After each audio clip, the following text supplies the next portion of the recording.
Some are saying it's the greatest PLE of the year. Some are saying it's the greatest PLE of the modern era of professional wrestling. So let's talk about AEW Double or Nothing. Let's get into it. So we start the AEW show from Queens, New York. AEW in New York. I don't think I've ever seen a PLE of AEW from New York. So this was quite interesting. I wondered why Queens. I would have thought maybe something a little bit bigger. However, that didn't matter. This show was just off the rails from the very beginning.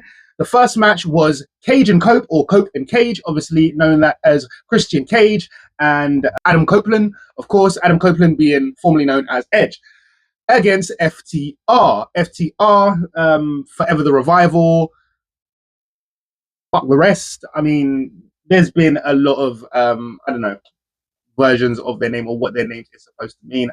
Let me know in the comments if you actually know that, what their official actual name is. I know obviously it's FTR. I remember Forever the Revival. I heard the rest. I believe there's a couple more, but I don't know what FDR actually stood for. Anyway, this was what I liked about this entire show, Double or Nothing, was quite literally every match told a story. And in matches where that was seemingly difficult, they did it so much easier than it could have been done in a match with less competitors, let's just say. So from the beginning, I mean, it was a street fight for the tag titles. It was a stipulation, either Cage and Cope win the tag team titles or they have to split as a tag team and never tag again. Obviously, there is history behind Edge and FDR and Beth Phoenix or Beth Copeland, whichever way you want to put it. And they've been working this storyline for quite some time. I believe there were other opportunities for FDR to drop the title earlier on in the year and indeed towards the end of last year, but they didn't do that. This storyline was lingering in the back. I must say, absolutely fantastic match. You know what you're going to get with FTR. You know what you're going to get with Christian at this point, actually. I think the artistry of some of the things they did in that match. I mean, Christian, with those pliers, oh my God. And the way he presented and then hit, the match was absolutely fantastic. It really was. Everybody played their part. Edge looked great. We got an appearance by Beth Phoenix. I mean, I tell you. And Christian, again, because it's an I Quit match, right? So I quit stipulations and I banged your mother. Oh my God, that was so over with the crowd. It came out of nowhere. It was absolutely awesome. We know AEW is a little bit more of an adult show, whether you want to call that a higher or lower bar. It works absolutely fantastic. And Christian, because at this point, he doesn't say much promo-wise, he just holds a lot of presence. So when he speaks, it's always something great. And he did fantastic. He is really showing me something at this point. A friend of mine mentioned how good he was. And as I've been watching, yeah, he holds a presence. So let's get a little of that for Christian Cage. Yes, yes, let's get a little applause too. And then, of course, there was also a flaming table spot. I mean, a flaming table. It looked like he could have really hurt himself on that. I mean, a flaming table spot, I believe it would come out a few times. But, I mean, AEW always raises the bar a little bit, doesn't it? That took us to the next match of the night, which was Okada versus Takeshita. Konosuke Takeshita. I really like this guy. He's been a heel for so long, but I really, really like this guy. I mean, Okada has got so much ability, and we know about Okada at this point. Okada is a wrestler that eventually, I mean, he's learned English and he speaks English, yes. But a foreign wrestler, Japanese wrestler, I may watch the product, but I may not necessarily follow the career of a wrestler. And Okada was one of the wrestlers I kind of followed and watched the documentary and kind of tried to get an understanding of who he was, because he is truly a special wrestler. Now, I think Takeshita might be more so. I really do. Big, bruiser, strong style, but so athletic and young, and he's got so far to go. I think AEW truly realize what they have with him, and if they keep pushing him, the sky's the absolute limit, because he's always also learning things. He's learning things about the Western style of how to present and how to work. And he looks absolutely fantastic doing all of this. Some of the best sequences I've seen in a long time. And I mean, AEW is all about putting together absolutely phenomenal sequences to make wrestlers look sublime and absolutely amazing. And you can tell they've choreographed, you tell they worked this out. It's not just we go out there and see what we can do. There is real dedication and thought and previous work put behind every match. Everybody wants to outdo everybody else on the card, and that's truly a great thing to have. Takeshita, as I said, so amazing, so phenomenal. The sky's the limit. And again, ridiculous sequences. They were so good. And I saw moves I've never seen before. Because if I'm not mistaken, there was a variant of an electric chair drop / German suplex. The way he hyped the man for that, I had never ever seen anything like that before. So this match, Kanoshite Takeshita versus Okada, has to be my best match of the night.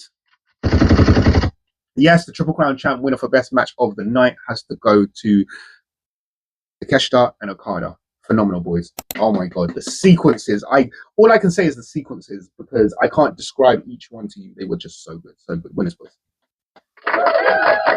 Well, that took us to Kyle Fletcher at the end of the match. Obviously, Takeshita being the winner of that match, the new champion. We saw Kyle Fletcher's return. It's phenomenal how fast these guys come back from injury. It really is. So he's back from injury, and whether this is a storyline for that particular title or Kyle Fletcher is going to bump up, I would think he's going to bump up, if I'm being honest, because he's well loved in the company. He's well loved around the world. I've never been a fan, but he's well loved in so many circles, and he is absolutely red hot at the moment. So I would think he would bump upwards. That being said, he came back, Don Callis family, and turned on Kanoshite Takeshita.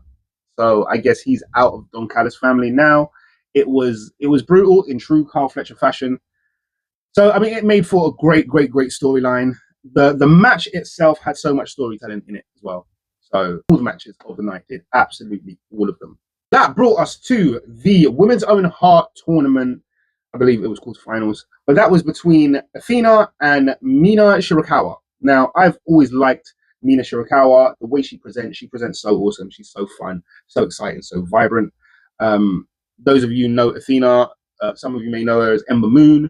I can't really get that out of my head because I watched so much of NXT and loved Ember Moon at that point. What I will say is Ember Moon looked exceptional. She did some moves that I jotted down, absolutely fantastic. What she did was far superior to something I even thought that she could do. And she does that every time I watch her in a match, actually. So her being the Ring of Honor champion, ROH, Forever champion, she calls it. So, and Shirakawa was very good in the ring. I just think she's a tad bit unsafe. There were some moves that she hit. One in particular, because I watched her do a couple of botches, and I just put it out of my mind because I guess I'm a little bit of a fan. I quite like her. Until she hit how do I explain it? It was a spike DDT. It was a variant of a spike DDT. I think it was like a Revolution or a Tilt the World style Revolution DDT, spike DDT, and she knocked Ember Moon out. She knocked out Athena completely. And it was probably the third or fourth botch in the match. Other than that, obviously she presents well, and she's been a wrestler of many years. Just some of the moves, it was just a tad bit unsafe. And that one in particular, from what I can see, she knocked her out. I will say on the part of Athena / Ember Moon, there was an impressive crossbody. So Mina Shirakawa crossbody off the top rope. She caught her. Let's remember that Athena Ember Moon is probably about 5'3", 5'4". She catches her. She throws her onto her shoulders as though to do a Samoan drop. And then she hit a waistland. It was so impressive. So seamless. The power and the strength of this. I was just like, that is absolutely phenomenal. Athletically for her size and build. Just wow. Yeah.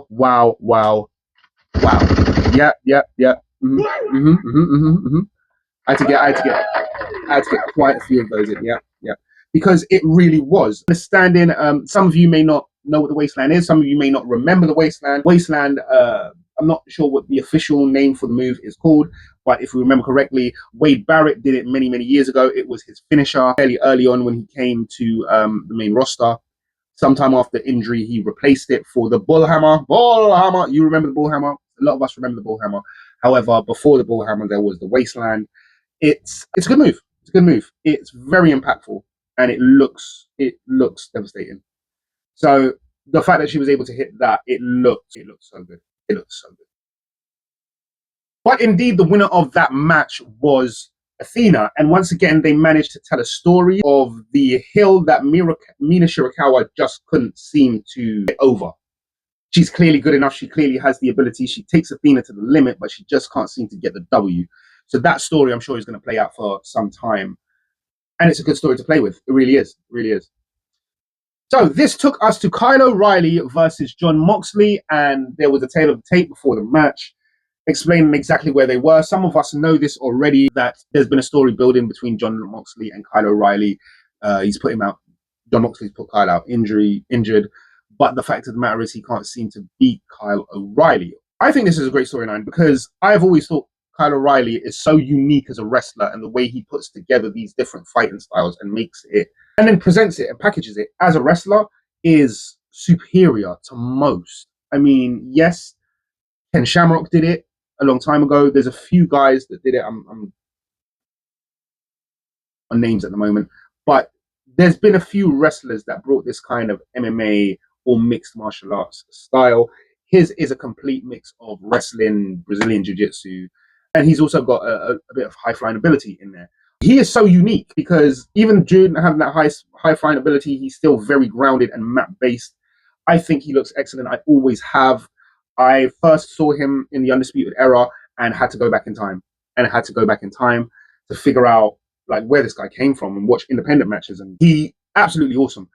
I've always loved him and thought he should be a main eventer at some point in his career. I figured it would be a Chris Benoit kind of progression. I figured it would be a Eddie Guerrero progression, a Daniel Bryan progression, someone who we never quite expected to get there, but did. I always thought that would be Kyle O'Reilly.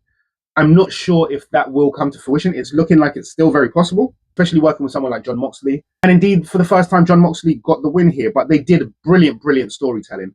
Jon Moxley, I'm realizing, is something he has very much added to his game.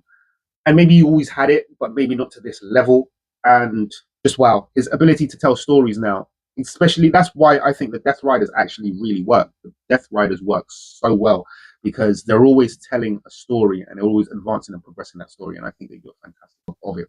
I've got to say, Kyle O'Reilly, he really reminds me of Dean Malenko. You know what I mean? Bret Hart. You know what I mean? So much of that, so much of a throwback. The match was absolutely fantastic, phenomenal. It was going to be gritty. It was going to be graphic. Jon Moxley again with all that biting. Oh, wonderful. And again, so much storytelling. The storytelling is something I think has been lost from AEW for so long. They haven't necessarily done it all that well. And I'm so pleased to see the level of storytelling that is now being integrated into the product. And when I say every single match in the night had it, every single match in the night had it. It was wonderful to see. Something I have always figured AEW fell short of, but it's so good to see. It's so good to see. Yeah. Very much so. So this brought us to another Owen Hart tournament match and another strong focus on storytelling. This match was Will Ospreay versus Samoa Joe. And they've been working on this storyline for quite some time, ever since Will Ospreay returned. And I think Samoa Joe is very much, like I said earlier, is someone who has developed storytelling more and more throughout their career. First, it was promos, and I'm going all the way back to TNA here.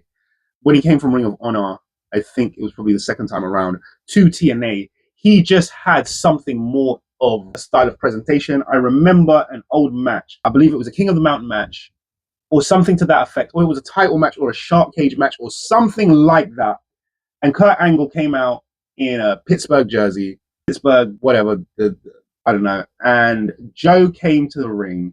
And as the announcer made his announcements, Joe took from within his trunks the jersey of the opposing team to whatever jersey Kurt was wearing, and then just started beating the living hell. After he put it on, just started beating them out of Kurt. And I always thought just the way that segment was crafted alone was just so genius. And then I looked back on the promos cut, that Samoa Joe cut, especially with Kurt, his feud with AJ Styles, when he went to NXT, when he bumped up to the main roster and he had that kind of feud with Brock Lesnar. He really knows how to present. And another thing he added to that was how to tell a story, because I watched it with the Ops. It's all there with the Ops. The creation of the Ops. And the storyline is told with the other wrestlers in the Ops. You can tell Joe has a lot to do with that. So absolutely fantastic. As far as best match of the night goes, I cannot give it my best match of the night, but I can give it an honorable mention, especially Samoa Joe. Absolutely phenomenal work. They told great story. great stories in the ring. As far as Will Ospreay's neck goes, and it still seemed like Joe was holding back even in a part of his viciousness, which is admirable by him, but it kind of shows a teaching moment or a teachable moment, or trying to, despite the fact that Will Ospreay in the end actually won the match, which was extremely expectable. In times gone by before, I have said that AEW have not necessarily done storytelling well, and a part of that was who won the match. Sometimes it seemed like the wrong person won the match. Often it seemed like the wrong person won the match, despite the match being absolutely incredible. But this wasn't the case. I would say that I watched every match and felt that the match ended the way it should in every occasion. Even previously, I said Kyle O'Reilly and how much I love Kyle O'Reilly. I've always loved Kyle O'Reilly. I'm a big fan of Kyle O'Reilly. I wanted Kyle O'Reilly to win against Jon Moxley. However, Jon Moxley in kayfabe has never lost to Kyle O'Reilly. So therefore, the timing was right for Jon Moxley to beat Kyle O'Reilly. Similarly, Will Ospreay needed to win against Samoa Joe. And that's the way the match ended up. So therefore, I feel like it was done in the right way. The story was told in the right way, and it ended in the right way. The way a story should culminate, or should at least go from episode 1 to episode 2. So great work as far as storytelling. They worked the neck in there, they worked the uphill battle in there, they worked the whole idea of Joe simply trying to help Will Ospreay and feeling offended. Not to mention the attack at the start of the match by Will Ospreay, and that was just, I love that. As I said before, the Jersey segment, that was straight out of the Book of Joe. That was straight out of the Book of Joe. The way he attacked him, it was great. It was great. And I will say the ending of that match, I have never, ever, ever, ever seen a reversal to the Muscle Buster. I figured once he hooks you and he's got both your legs tucked in that position, there's no way out of that. He powered out of that, landed on his feet and hit his hidden blade. It was, yes, storytelling was great, because once Joe gets someone hooked for the Muscle Buster, as I said, I've never seen anyone kick out of it. I've never seen anyone get out of it. Once he's got you hooked, you're hooked, it's done. To see someone power out of that was incredible. And now other wrestlers know how to do it.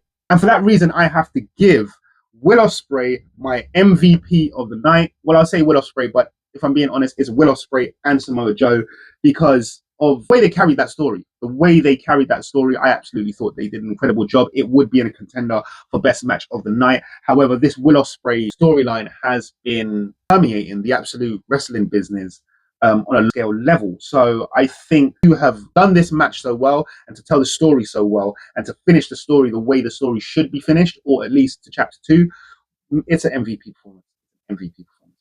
So my MVP winners, Triple Crown Champ MVP winners for Double or Nothing, has to go to Will Ospreay and Samoa Joe. Congratulations, gentlemen. So this takes us on to a match between Swerve Strickland and Bandito. Another Owen Hart tournament. Now, this is something that's also been built for a little while. Swerve is always interesting to me. I always like Swerve Strickland. I will never miss a Swerve Strickland match, which has changed somewhat from the days of Swerve Scott, because I just did not like that guy. I get it. I understand. But the fact of the matter is, I think the evolution of Swerve Strickland from Swerve Scott is nothing short of sublime. Absolute supernova. The man did some special things. He was always pretty nimble on his feet. He was always a bit of a hybrid, and he put on some weight, and he got the characterization right. So Swerve always for me. I think if you want to rise the stock of Bandito as a character, not necessarily just a wrestler, because he's fantastic in the ring. He always wrestles amazing matches. Lucha style with a little extra power, and he's going to give you things that you've never seen before. He's always going to wow the crowds. He's all about that, and that's very much the Mexican style. What it's not is necessarily the presentation of character, and I think Bandito needs that to work in AEW a little bit more, because they want him at a higher level in the card. I think the powers that be in AEW want him at a higher point in the card, which is why he'd be rubbing with someone like Swerve Strickland. What I will say is that for Swerve, I figured this would be a nothing burger on the show. It was far from a nothing burger, because, again, Swerve told a story. He's always doing so well telling the story. Let's be honest, the greatest feud we can remember in the history of AEW is probably Swerve Strickland versus Hangman. That's the image that comes when you think of the biggest, greatest, mind-blowing spots. You think of Swerve Strickland, and you think of Hangman Adam Page in a rocking chair while a house burns behind him. So because of that, Swerve Strickland is a great idea to put him into feuds, because that might be one of the feuds of Hangman that we really remember. And obviously the Punk one is a great one. But what we remember more, I think, is the feud between Swerve and Bobby Lashley, or what was the group? I forget the group he had with Rick Ross, right? All of that kind of stuff. These are big, big, big, big, big moments for AEW. And Swerve Strickland can give you that. So I think that's why he's obviously rubbing with someone like Bandito. And as I said, Bandito wanting to be pushed high up. The match I didn't expect it to be as good as it was. There was just an entire night of no good matches. An entire night of no bad matches. Sorry, how dare I? No bad matches all night long. What we got was, for me, the greatest house call I've ever seen. I don't think I've ever seen him do a house call like that, and I've seen him do some pretty amazing house. But the fact that he was able to stand on his shoulders and hit a house call was incredible. I had never seen anything, nothing like, I'm telling you. But yeah, we got that from the match. That's all I can say. And again, another 21 plex. That was just to do 21 plex. Bandito's 21 plexes. The last time I made an AEW video, I believe I spoke about the greatest 21 plex I'd ever seen in my life. But he hit something very much the same in this match. Take nothing away from him. It was incredible. Alas, Swerve Strickland won that. Not sure. I could have put Bandito over. I could have. I guess it was definitely rubbing. It was just rubbing. Maybe this feud goes on a little bit longer, because you have to understand what Swerve Strickland was able to do to Brody Lee. So Brody King, sorry, what he was able to do to Brody King. So because of that, I think he doesn't just move on. I think this becomes a feud, a long-running something with Bandito. But excellent match. This leads us to the AEW Women's World Title.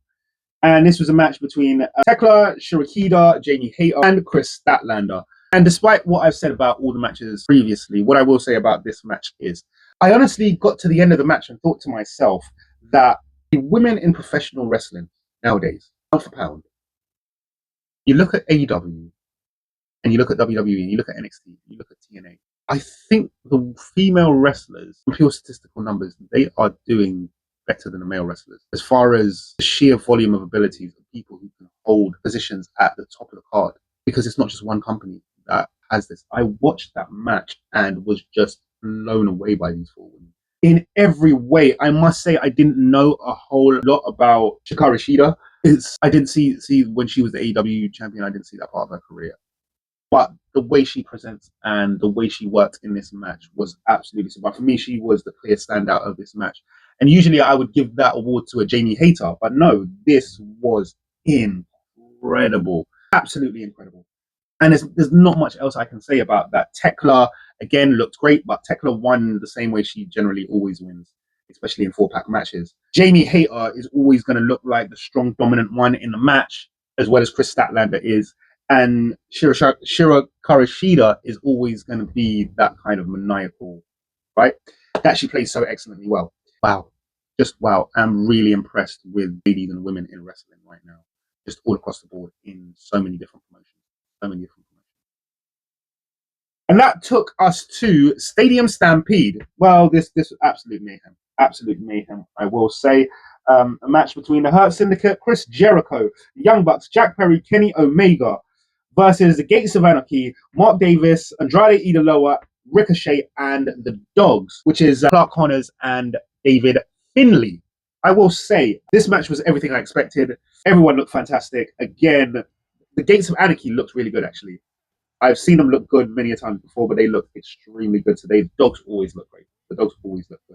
The spot between Jack Perry and I believe Mark Davis, was it? My God. Jack Perry's always just raising the stakes, I must say. You understand this. I was thinking about this last night, and I was thinking, a man who was raised in and around the wrestling business, right? And he just characterization and how to work and be shocking.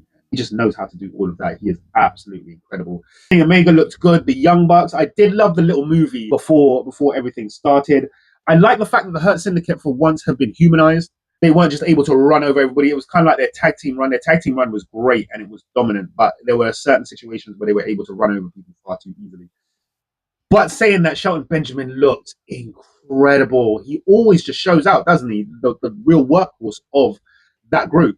So yeah, absolutely incredible. MVP played his part, breaking the long link against Kenny Omega. That was absolutely great. The storytelling all the way through the match. My God. And again, Jack Perry, I hope Mark Davis got out of the way in time. However they shot that, because Jack Perry commits. He commits. You know he commits, because for a lot of us, we can still hear it in our head. Yes. It's real glass. Cry me a river. Insane. Yeah, the Young Bucks, again, so innovative every single time. Those guys are they're willing to put it all out on the line. They really are. They really are. No wonder they created this company. Fantastic. That led us to the main event between Darby Allin and MJF. And I really thought this could have gone any way. I really, really did. One thing I will say is Darby Allin, every single time I watch a Darby Allin match, I'm convinced he's trying to kill himself. I don't get it. There is bleeding and doing everything you can for the fans, but I would think at some point Darby Allin needs to be mentally evaluated. Because the reason I say that is because he did a suicide dive, and it was like, I don't know what he was trying to do. It looked like a suicide dive, but then he tried to roll. He quite literally ended up on the back of his neck. Like, if somebody told me that in that spot he chipped a vertebrae or did something serious to his neck, and they called an audible and then put the title on MJF at the end of the match, I could believe that. I could believe that. Obviously, we know he lost the match. That wasn't possible because obviously there was revelations at the end of the match. But it was just like, you could have easily died. And that happens so often in in Darby Allin matches. It is insane. So I don't know this guy. I just don't know this guy. He's determined to kill himself. And he did a couple spots where he clearly tried to kill himself, because that wasn't the only one. There's the where he decided to do a coffin drop off of the rafters through the table onto MJF and hit his head on the concrete, split it open. He was concussed. He was concussed. That point after that, he was concussed. Blood just dripping all down that blonde hair. I am convinced Darby Allin is trying to kill himself. But they put on a great match. They did put on a great match. MJF looked better than I've seen him look in a long time.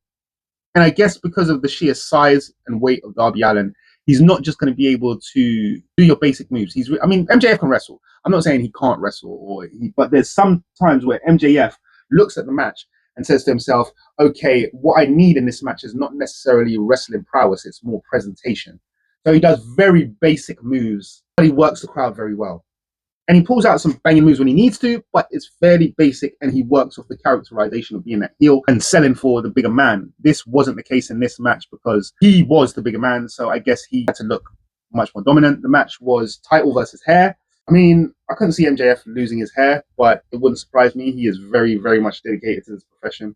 And then we got the end of the match after MJF's win was the Kevin Knight turn. The Kevin Knight turn was very interesting, I must say. I did not see that coming. And of all people, Kevin Knight, I must say, kind of rein it in. No, none of that. Okay. Very, very, very interesting, I will say. I guess AEW have a lot of confidence in Kevin Knight. I figured he's fairly new to the roster, but he looks absolutely incredible. I guess it's rubbing again because I can't see Kevin Knight moving into the heavyweight sphere. Yes, he's had some matches with the highest echelon of the roster and done absolutely well. So as far as a proving ground, I guess he's proved himself that he can work that high in the card. However, I'm not quite sure that this early in his career is the point to put him there. So a lower capacity, if Darby Allin loses the title, then maybe they can rub. That's all I can think of in that respect. But absolutely incredible. It really was, for me, what people are saying, one of the best pay-per-views. Well, it was the best pay-per-view of the year. It easily beat what WrestleMania should have been. So, and it easily beats any WWE event, either side of it. I'm fairly sure it's going to beat Clash in Italy as well. Incredible, absolutely incredible. And I think the WWE have a real problem on their hand because now AEW are telling stories very well. Very, very well. They've got the balance. This looks like they've got the balance. Let's see what happens for All In, All Out. Very much events I also love. So, yeah, let's see what happens with those events. That is it for now. If you like the content, please hit like, subscribe, hit the notification button. It'll let you know when I'm uploading next. And until then, I have been the Triple Crown Champ. I'll see you next time.